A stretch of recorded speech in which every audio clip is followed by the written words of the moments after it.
ഇന്ന് കൂടെ വേതാളം ഇല്ലേ? ചേച്ചിയാണെങ്കിലും പറയാതിരിക്കാൻ വയ്യ. വിക്രമാദിത്യം വരുമ്പോ വേതാളം വരുന്നത് പോലെ ഇവരുടെ പിറകെ ആ ദീപക് കാണുമായിരുന്നല്ലോ. ഇന്ന് എവിടെ പോയവൻ?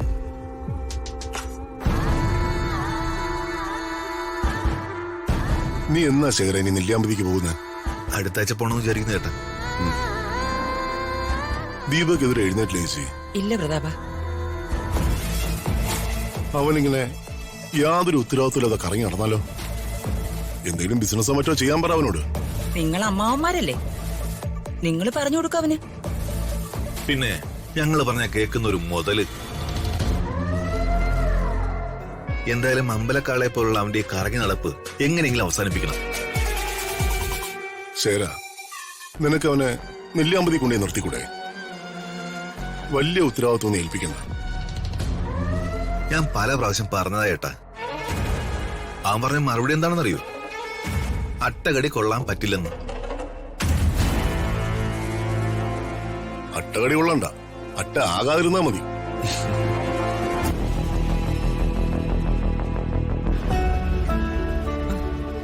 ചായ. ആ യാമിനി, അമ്മ അമ്പലത്തിൽ പോയെന്നല്ലേ പറഞ്ഞത്? അതെ ഏട്ടാ. പിന്നെ എന്താ ഇത്ര ലേറ്റ് ആവുന്നേ? അത് പോണാട്ട് അമ്പലത്തിലേക്കാ പോയിരിക്കുന്നത്. അപ്പം കൂടെയുണ്ട്.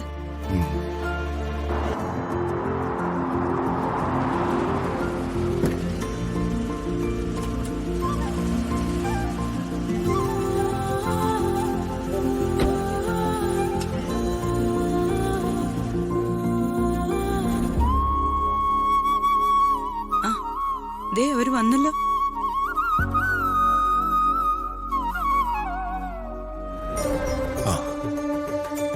ഞാൻ എന്റെ അപ്പൂനെ കുറച്ച് ഡ്രസ് കൂടി എടുക്കണമെന്ന് കരുതിയാ പോയത്.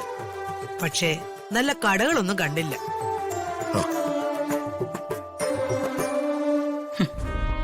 ഇപ്പൊ കിളവിക്ക് അപ്പൂനോടാ പുന്നാരം. ഓ, മറ്റവളൊരു പോക്കങ്ങ് പോയല്ലോ. പിന്നെ ഞാൻ പോണാട്ടമ്പലത്തിൽ മാത്രമല്ല പോയത്. ആ കൂട്ടത്തില് മോളെ കൂടി കാണാൻ പോയി, ഋതിക മോളെ.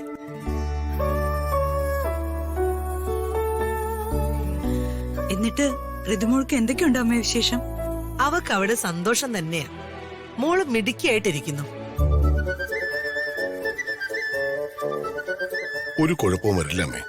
അത് നമുക്ക് അന്യവിടുന്നല്ലോ.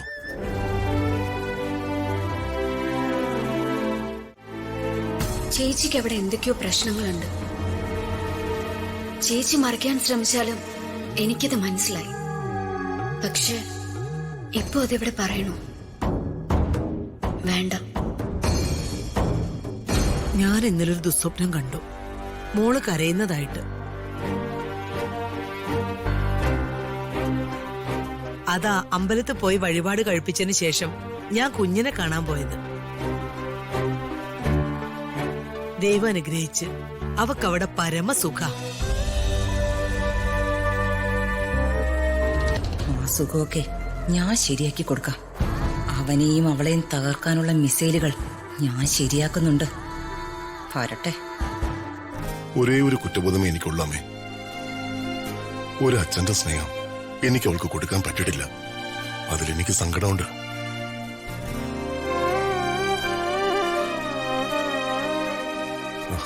എന്തോ എന്റെ മനസ്സും സാഹചര്യമൊക്കെ അങ്ങനെ ആയിപ്പോയി. ഞാൻ എന്റെ കുഞ്ഞിനെ സ്നേഹിച്ചു തുടങ്ങിയപ്പോഴേക്കും അവൾ മറ്റൊരാൾക്ക് സ്വന്തമായി. പക്ഷെ ഞാൻ ഭാഗ്യവനമ്മേ. എനിക്കിപ്പോ 2 മക്കളാ, രാജുവും ഋതികയും. എനിക്കതുപോലെ.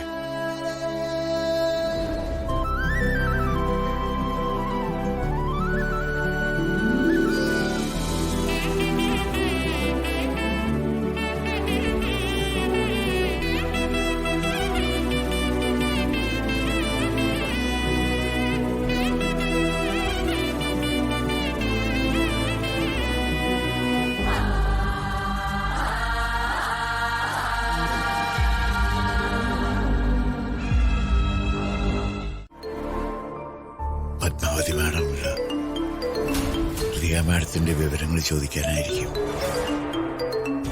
എന്താ പറയാ?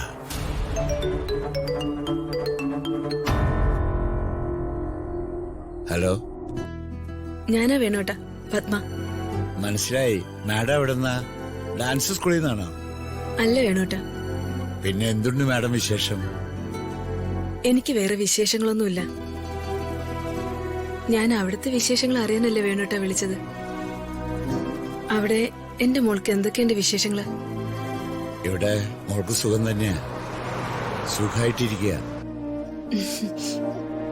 പിന്നെ ഇന്ന് പ്രത്യേക ഒരു സന്തോഷ കാര്യമുണ്ടായി. അതെന്താ വേണോട്ട? ഇന്ന് രാവിലെ സരസ്വതി മാഡവും ശേഖരൻ സാറിന്റെ മകൾ അപ്പവും കൂടി വീട്ടിൽ വന്നിരുന്നു. അതൊരു ഹാപ്പി ന്യൂസ് ആണല്ലോ വേണോട്ട. അമ്മ കൂടെ ഇല്ലെങ്കിലും അവൾക്ക് അമ്മമ്മ കൂടെ ഉണ്ടല്ലോ എന്നുള്ളൊരു സന്തോഷം. മാഡത്തിന് മോളെ കാണാൻ ഇനിയും സമയമായിട്ടില്ലേ? എനിക്ക് മോളെ കാണണം. ഒരമ്മയ്ക്ക് മോളെ കാണാനുള്ള ആഗ്രഹത്തെക്കുറിച്ച് ഞാൻ വേണുവേട്ടനോട് പറയേണ്ട കാര്യമില്ലല്ലോ.